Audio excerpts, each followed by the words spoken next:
du Père et du Fils et du Saint-Esprit. Amen. Que la grâce et la paix de notre Seigneur Jésus-Christ soient avec vous. Chers frères et sœurs dans le Christ, bienvenue à notre méditation sur les textes bibliques de la liturgie de mardi de la 5e semaine du temps ordinaire année Père. En outre, le 10 février, l'Église fait mémoire de Sainte Scolastique Vierge. C'est le Père Michel Manga, SVD, missionnaire du Verbe divin. Bien-aimés dans le Christ, le thème que je propose pour notre méditation d'aujourd'hui est la foi qui écoute Dieu dans la vérité du cœur. Comme je l'ai dit tantôt, le 10 février, l'Église fait mémoire de Sainte Scolastique Vierge. Sainte Scolastique est née en Italie vers la fin du 5e siècle. Elle est la sœur jumelle de Saint Benoît de Nursie, fondateur du monachisme occidental. Dès sa jeunesse, Scolastique consacre sa vie à Dieu. Elle mène une existence retirée et priante, une vie donnée à Dieu dans la prière et l'amour. Contrairement à Saint Benoît, Sainte Scolastique n'a pas laissé de règles écrites ni fondées d'ordre reconnu. Il s'agit ici d'une vie cachée, mais féconde. Son témoignage nous est transmis principalement par Saint Grégoire le Grand dans ses dialogues. La tradition nous raconte qu'une fois par an, Scolastique rencontrait son frère Benoît dans une maison située non loin de leur monastère.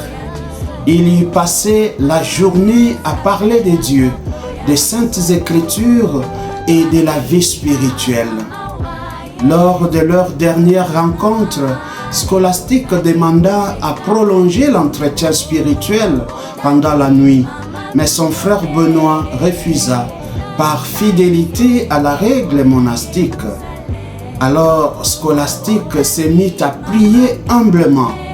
Aussitôt, une violente tempête éclata, empêcha Benoît de repartir. Il comprit alors que Dieu avait répondu à la prière de sa sœur. Saint Grégoire conclut par ces mots célèbres: « Elle a obtenu davantage parce qu'elle a aimé davantage. » Peu de temps après cette rencontre, Scolastique mourut paisiblement.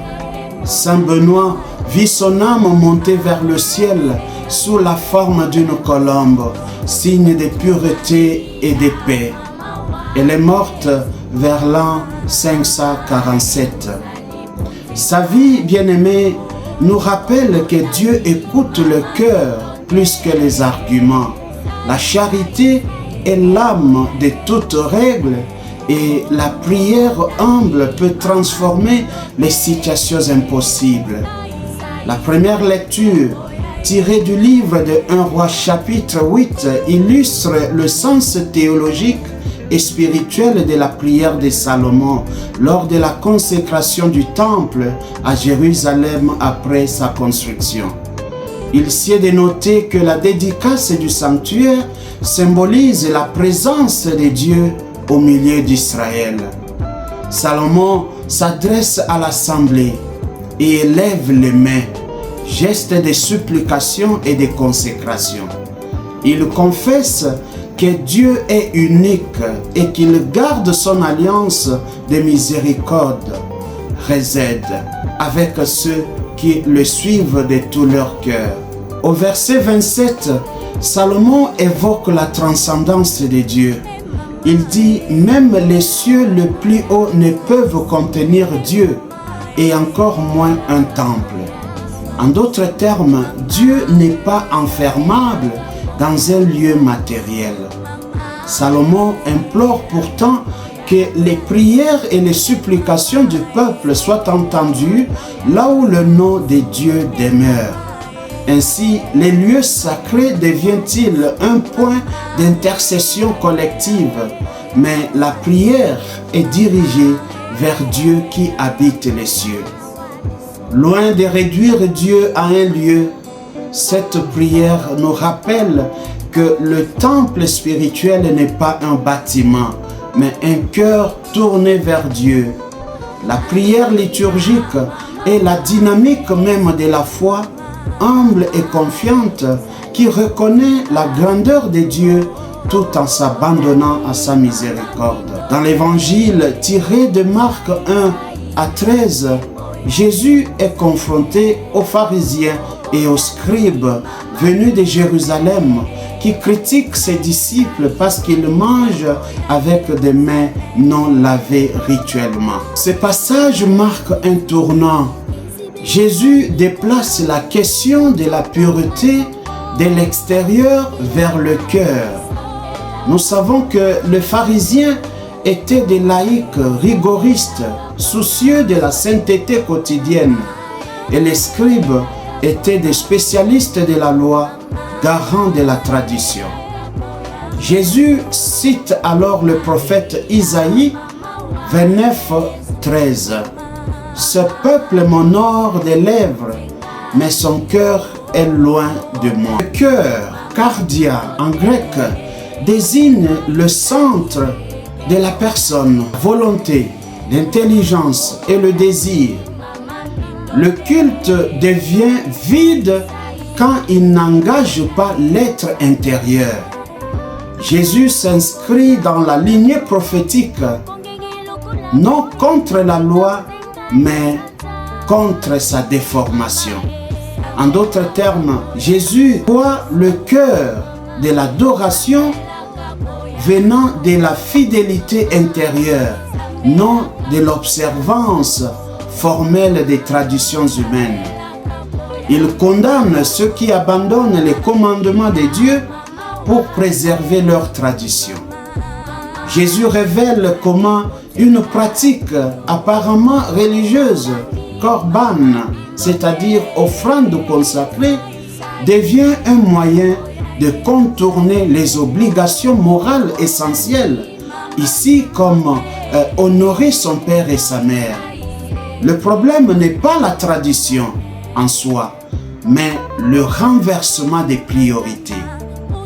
Jésus nous rappelle aujourd'hui que le centre de la loi divine est l'amour concret envers Dieu et envers le prochain. Les traditions humaines peuvent déformer et même annuler la parole de Dieu quand elles ne servent pas la justice et la miséricorde. Chers frères et sœurs dans le Christ, nous sommes invités aujourd'hui à approcher Dieu avec un cœur sincère, intérieur, humble et tourné vers l'amour de Dieu et du prochain, plutôt qu'avec un attachement exclusif à des formes qui peuvent masquer un cœur fermé. La parole de Dieu est normative. Toute tradition doit être au service de la parole, non l'inverse. Prions le Seigneur.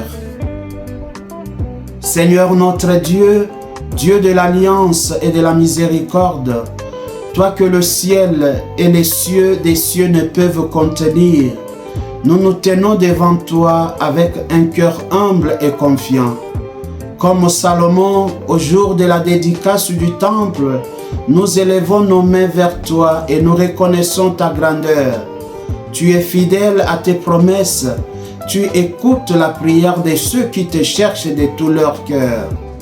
Seigneur, fais de notre cœur ta demeure, un lieu où ton nom est honoré, un sanctuaire vivant où monte une prière sincère.